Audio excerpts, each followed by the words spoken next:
Et je donne maintenant la parole à Madame la procureure adjointe, Madame Khan. Merci, Monsieur le Président. Je vous remercie de me permettre de m'adresser au Conseil de sécurité. Je souhaiterais également remercier Son Excellence, le représentant permanent du Soudan auprès des Nations Unies, pour sa présence. J'ai eu une discussion très fructueuse avec lui hier, avant cette réunion. Monsieur le Président, Excellences, Mesdames et Messieurs, à l'heure où nous nous réunissons aujourd'hui, je peine à trouver les mots adéquats pour décrire l'ampleur de la souffrance au Darfour. La situation humanitaire dans la région est intolérable. Les hôpitaux, les convois humanitaires, ainsi que d'autres infrastructures civiles font apparemment l'objet d'attaques. Il y a le risque de la famine qui se concrétise et l'aide humanitaire ne parvient pas à ceux qui en ont besoin. Les personnes n'ont pas accès à l'eau et à l'alimentation. Le viol, la violence sexuelle sont utilisés comme armes. D'aucuns sont enlevés pour obtenir une rançon. Il y a également des recrutements forcés. Ce sont désormais des pratiques courantes. Et pourtant, nous ne devons pas nous fourvoyer. Les choses peuvent encore s'aggraver. Notre bureau suit de près l'évolution de la situation depuis quelques semaines dans le nord Darfour, à la suite d'attaques qui ont été lancées par les forces de soutien rapide et par ces groupes affiliés contre la capitale El Fasher et dans les camps de personnes déplacées de Zamzam et d'Abou Chouk. Monsieur le Président, Mesdames et Messieurs, sur la base de nos enquêtes indépendantes, la position de notre bureau est claire. Nous estimons qu'il y a des motifs raisonnables de croire que des crimes de guerre et des crimes contre l'humanité ont été et continuent d'être commis au Darfour. Cette conclusion repose sur des activités intenses menées à bien par le Bureau au cours de ces 6 derniers mois et pendant les périodes d'examen antérieures.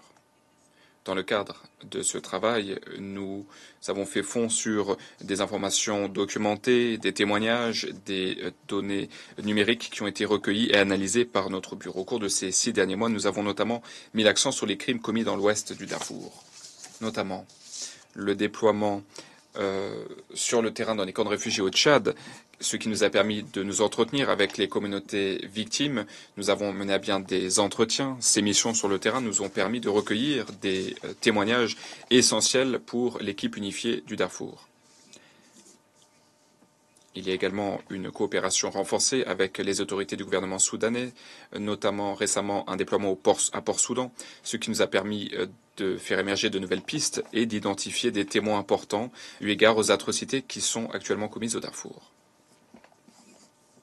Dans le cadre de nos activités, nous avons également obtenu négocier un cadre de coopération avec la mission d'établissement des faits des Nations Unies au Soudan, dans le cadre de l'accord régissant les relations entre la CPI et l'ONU, ce qui va nous permettre d'accélérer la coopération pour contribuer à nos enquêtes. Par ailleurs, nous avons approfondi notre collaboration avec la société civile, avec la diaspora darfourienne et avec des groupes de victimes. Nous avons notamment apporté notre soutien pour contribuer à leurs efforts visant à documenter la situation au Darfour. Sur la base de ces efforts et sur la base également des quelques 6000 preuves recueillies jusqu'à présent, notre bureau souhaite générer des résultats concrets pour répondre aux appels vibrants à la justice lancés par les victimes et par les survivants. Je souhaiterais souligner auprès de ce Conseil, je souhaite également m'adresser aux victimes avec lesquelles nous travaillons, je m'adresse également à tous nos partenaires. La situation au Darfour revêt une importance crucial pour le bureau du procureur. Nous ne cesserons de travailler jusqu'à la justice soit rendue pour faire valoir les droits de ceux qui souffrent et afin d'avoir une incidence sur le comportement des auteurs des crimes sur le terrain. Dans le cadre de nos efforts antérieurs pour rendre justice pour les victimes au Darfour, nous avons ouvert l'affaire contre M. Ali Mohamed Ali Abdelrahman, alias Ali Koushaïb. Le prononcé du jugement devrait survenir pendant le 2e semestre de l'année dans le cadre de son procès. Nous espérons que que cela sera un exemple édifiant de ce que nous pouvons accomplir lorsque nous œuvrons ensemble à cette fin. Et je souhaiterais le dire clairement, je m'adresse à ceux qui sont sur le terrain au Darfour aujourd'hui, ceux qui infligent ces atrocités indicibles à la population du Darfour. Vous ressentez peut-être un sentiment d'impunité à l'heure où nous parlons, et c'était le cas d'Ali Kouchaïb par le passé. Mais nous travaillons d'arrache-pied afin de veiller à ce que ce procès visant Ali Kouchaïb ne soit que le premier d'une longue série de procès eu égard à la situation au Darfour dont la CPI est saisie. Néanmoins, nous avons également un devoir de confidentialité vis-à-vis de la Cour. Je ne suis par conséquent pas en mesure de partager de plus amples détails concernant la nature des progrès que nous avons accomplis ou concernant les résultats escomptés. Mais sachez que nous avons accompli des progrès concrets qui vont dans le bon sens et qui sont significatifs. Monsieur le Président, Excellences, Mesdames et Messieurs, je suis particulièrement troublé par la souffrance infligée aux femmes et aux enfants dans le cadre de ce conflit. Nos enquêtes ne seront pas terminées tant que nous ne pourrons pas documenter auprès de la Cour le témoignage, le vécu des femmes du Darfour aujourd'hui. Dans le cadre de notre travail, nous accordons une attention toute particulière aux crimes de genre. Pour cela, nous devons recueillir des preuves auprès des victimes, auprès des survivants. Et nous devons bien comprendre la nature intersectionnelle de la discrimination qui a abouti à de tels crimes. Nous avons œuvré pendant des années, nous avons renforcé nos capacités, nous avons renforcé nos capacités pour entendre ces témoignages et pour reconnaître l'intersectionnalité de l'ethnicité, de la religion, du genre, de l'âge. Tout cela a un impact sur notre capacité à recueillir des preuves et sur la qualité des preuves que nous pouvons présenter à la Cour. Nous tissons des liens de confiance avec ces femmes et ces filles courageuses du Darfour qui sont à même de nous faire part de leurs témoignages.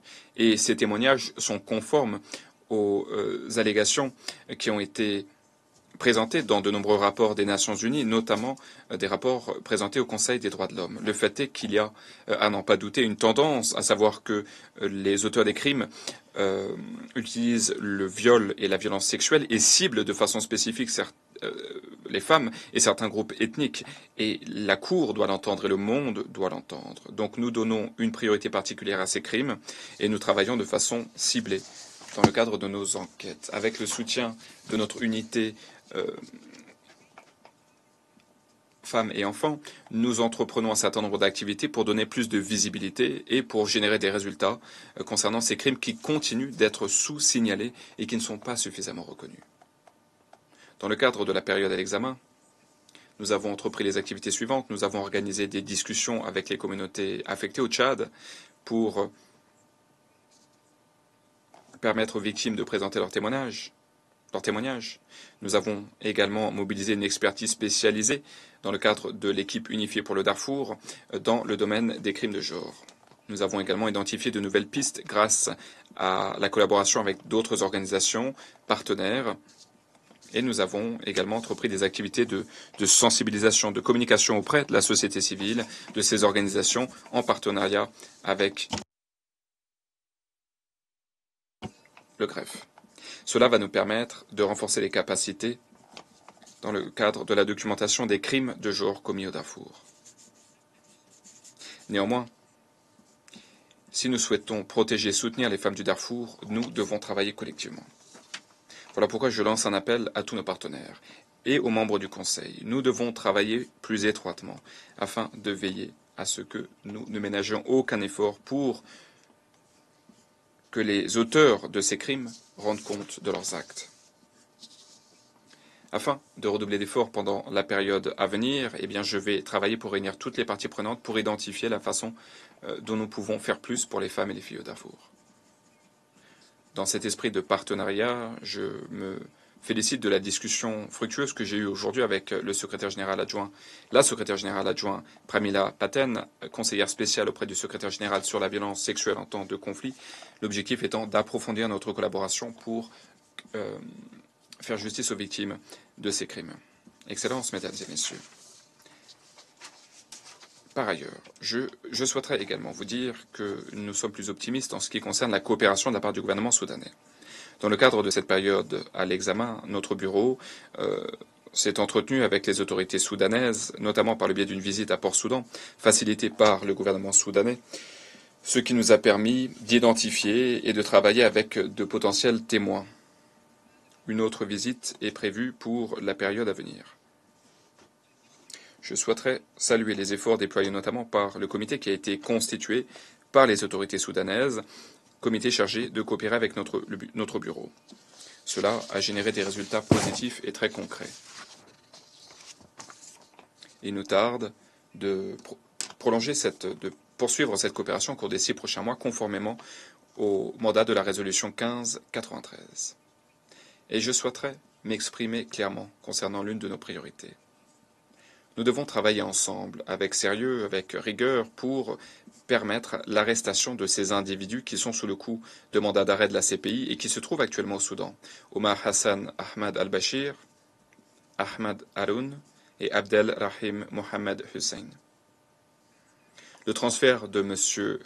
Haroun revêtrait une importance significative, car les crimes dont il est accusé sont de même nature que les crimes dont la Cour est actuellement saisie dans le cadre du procès de M. Abdel Rahman.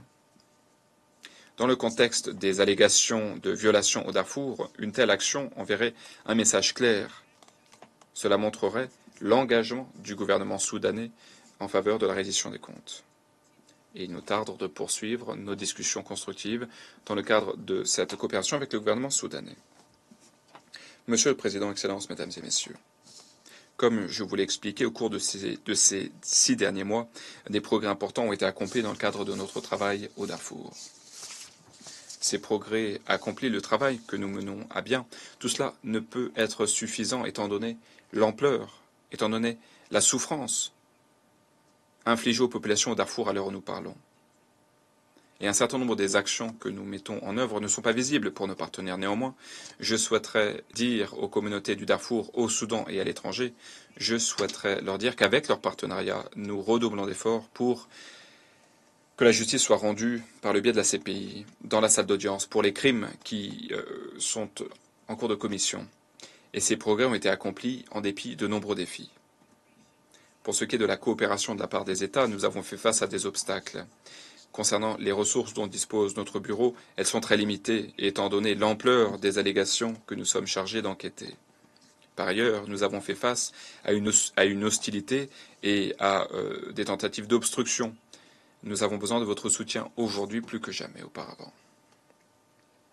Voilà pourquoi je souhaiterais, en guise de conclusion, vous demander une fois encore quel est le terrain d'entente auquel nous pouvons parvenir. Tous les États autour de la table sont atterrés par ce qui se produit au Darfour. Vous vous efforcez tous de mettre un terme à cette fuite en avant, d'inverser la dynamique pour mettre un terme à cette souffrance qui ne cesse d'augmenter pour la population du Darfour. Le travail de notre bureau, le travail de la CPI peut et doit faire partie intégrante de notre réponse collective face à cette crise. Dans notre rapport, j'ai souligné la façon dont nous pouvons, selon moi, mieux travailler ensemble, la façon dont nous pouvons faire valoir les droits des victimes grâce à des arrestations et grâce à des procès visant ceux qui actuellement sèment la peur et la souffrance au Darfour. Cela doit être une feuille de route pour la suite. Avec votre soutien, nous pouvons rendre justice, et c'est tant nécessaire étant donné la situation actuelle, mais nous pouvons également essayer de mettre un terme à ce cycle de violence qui semble sans fin, cycle de violence qui est alimenté par un sentiment d'impunité totale de la part de ceux qui commettent ces crimes à l'heure où nous parlons. Si nous pouvons nous réunir, si nous pouvons nous mettre d'accord pour dire que, étant donné la souffrance des populations, tous ceux qui peuvent se mobiliser doivent se mobiliser, eh bien je pense que la crise actuelle peut démontrer que la justice, lorsqu'elle est rendue collectivement, peut nous permettre de jeter les bases de la réduction de la souffrance et peut nous permettre de commencer à œuvrer en faveur de la paix. Je vous demande de faire preuve d'une telle détermination collective. Je vous remercie.